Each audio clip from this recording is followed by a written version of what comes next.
This is the cow capital of Southern California. It had more cows than people. The air doesn't smell that clean, okay? It smelled bad, dude. Well, if I can't tax your home, that leaves one. And that's how we got around to the automobile.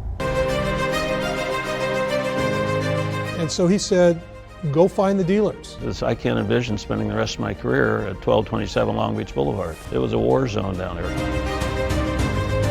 You could only talk to them in the morning and only at 10:30 because that was in between the milkings.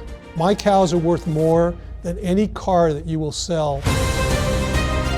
I was sort of surprised at New Orleans thing because Cerritos is a long way from New Orleans.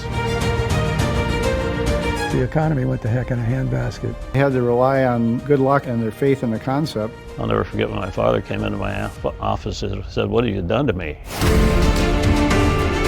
I convinced Mrs. Reeves to take the parcel next door. We got Lou Webb to move out of Hawaiian Garden. They also realized that everybody succeeding was better than just one person succeeding. The time to strike at the soft underbelly of Cerritos Auto Square. Who is this nut? You know, I mean, we probably had to go home and think about it. You would make somebody a star from being an auto pitchman.